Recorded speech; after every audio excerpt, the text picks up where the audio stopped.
Hello guys, it's Veoler here, back with another video. In today's video, we are going through a guide, a complete guide for Clover Retribution. I've seen that so many people don't know how to get started in the game really, and other beginners guides or full complete guides aren't as in-depth as this video will be, which is fair because it's a new game, so I'm gonna help out the community, and yeah, that's basically it. Remember to like, comment, subscribe to the channel, so let's get right to the video.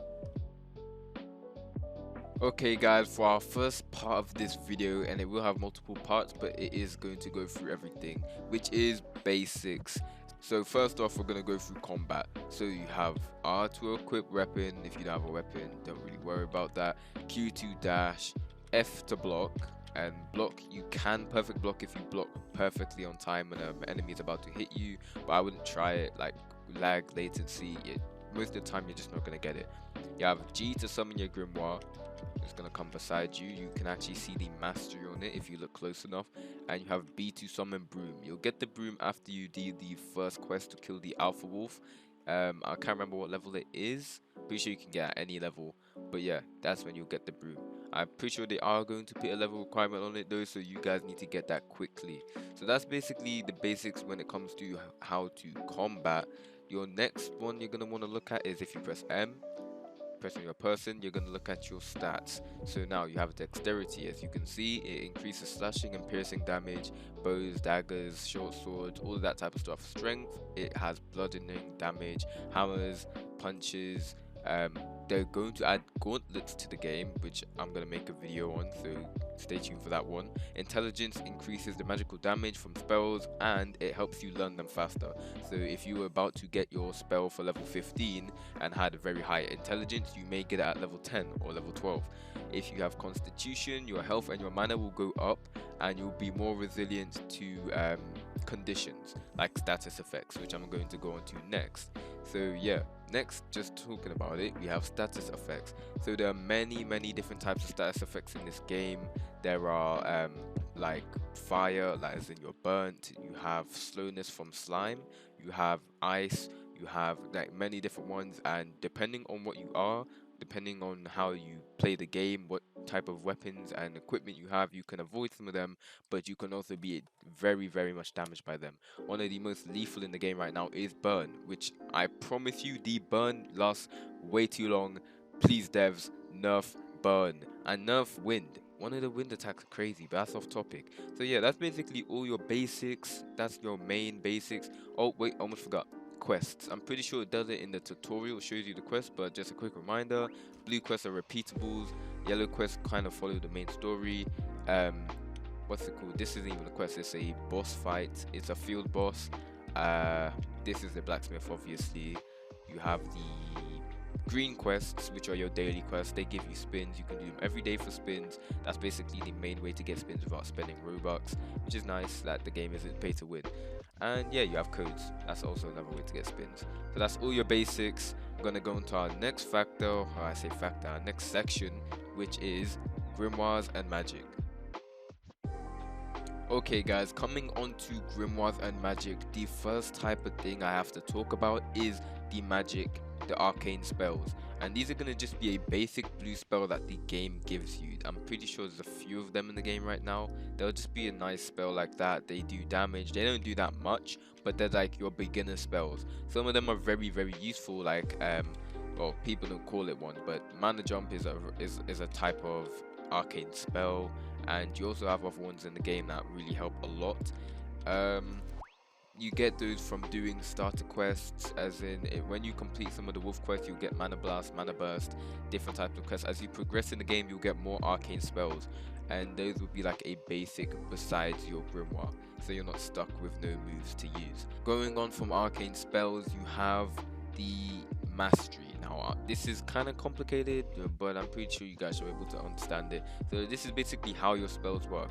Your spells on your grimoire, if you can show, as you can see, my grimoire is, well, I can't tell. In fact, I really can't tell. I can't tell if that's silver or bronze, but the way skills work in this game is that the more you use them, the more powerful they get. they will go through 3 stages, then they'll become a 3-tiered bronze, and then they'll go to silver, 3-tiered silver, then they'll go to gold, 3-tiered gold. Normally you'll have 3 clovers on your grimoire. You can get 4 clovers, which is a stronger grimoire, and that's a 1% chance. But yeah, that's basically how the system works. The more you use your skills, the stronger you get.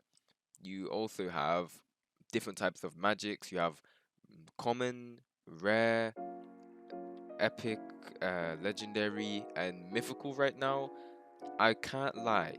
Some of the commons and rares and epics are better than some of the legendaries, but I'll go into a whole tier list and a whole thing on that later in another video, so remember to like, comment, subscribe for that.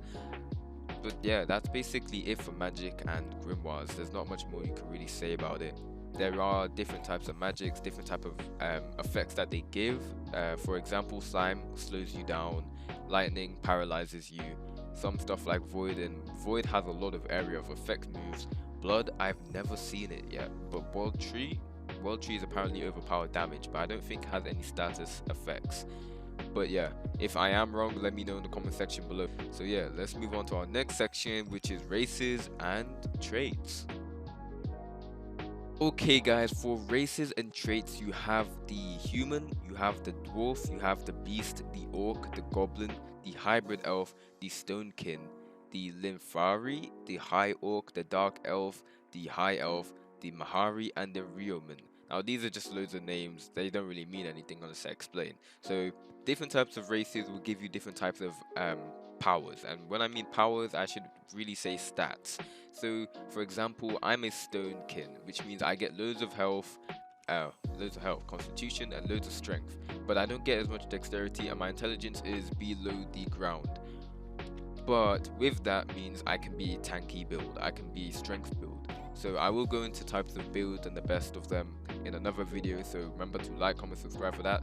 Remember to subscribe, you need that content. Anyways, traits. You have traits, and traits are basically just races. They're just traits, they're just called traits. You have finesse master, fighter, mana jump, mana block, and these are traits that you can acquire from the game.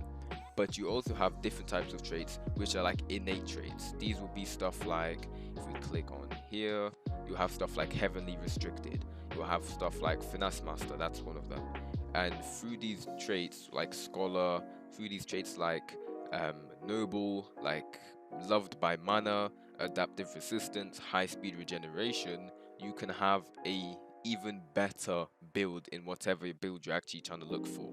So me, I have heavily restricted, which gives me 80% loss on my constitution. So I have 25 constitution. I actually have a lot of mana, but I only have 72% because they've taken a lot of it away and left me with 20% of my mana left. But BUT, we get 8 plus strength, 5 plus dexterity, and 10 plus constitution, and 50% more damage on bludgeoning, which makes me kind of an OP strength build. So yeah, I'm gonna take that. I'm really gonna take that. So depending on the type of traits and races you have, depends on your kind of build. It's kind of overpowered if you get the right ones, but obviously it's not that easy, is it? So yeah, that's basically it for traits and races. If you guys want to know any cool builds, let me know in the comment section below. Type in W in the chat, bro. Let's go on to our next section. Okay guys, so for this part we have weapons and we have armor and we have accessories. So in this part you can come to the blacksmith, which will be in the town, but if you can't find him, you can basically see over here. So you're gonna go to him, you're gonna talk to him, and he can make you some simple weapons. He can make you a steel short sword, adventures, a spear, he can make you a copper short sword, a copper hammer, those type of basics, and a little bit of armor. I think there's 2 armor sets over there you can get from him for 2k, around there. And well, in my opinion, they're trash, but like I'm wearing one of them right now, so I can't really say anything. But I got mine from killing a wolf, so we are not the same. But anyways, you can get armors and weapons from also killing mobs, wolves, field bosses, raids. Raids is a special one, very good one. And basically that's it. Accessories, you can basically only get them from raids, and like the good accessories, you can only get them from raids. You can only get them from what's the word? crafting, and you can get them from like mobs, normal mobs as well. But if you want to get any good ones, you're gonna have to craft them or kill like very strong bosses. If you look at the grand scale of things, max level is 90. I'm 36, and I'm beating bosses quite easily on my own. Like I'm fighting ogres quite easily. So by the time you get to 90, I'm pretty sure you'll have all the overpowered loot you want. So yeah, that's basically it for armor, weapons, and accessories. Now I'm gonna give my own tips for progression in the game. My advice to you guys for progressing in the game is to play the game with people. First off, you only have to do 10% damage to a mob to get the XP, which means if 10 of your friends gang up on one wolf and one shot it, you're all gonna get XP. So that's good. You guys need to do that.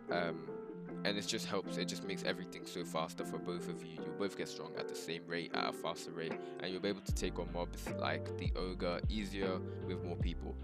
Another little piece of advice I would give is to not do useless quests. Here's an example. Where is he? This guy tells you to clean up, but there's no point of doing this guy's quest to clean up weeds when you can do this guy's quest, which is the wolf quest, which will take you to the alpha wolves and the wolves, and that's just gonna allow you to go level up way faster. And you're gonna want to get used to fighting earlier than doing these stupid side quests, which give nothing and they're not gonna teach you anything. But you're gonna want to learn mob patterns and how to dodge and how to perfect dodge, block, everything like that early in the game. So yeah, that one needs to be able to do. But yeah, thank you guys for watching my video. Remember to like, comment, and subscribe for more content. I hope this helped you all out. I'm pretty sure it will, because I basically went through everything on the wiki. I left out a little bit, but like that's stuff that is very late game, so you guys don't have to worry about that right now. So yeah, remember to like, comment, subscribe, and peace.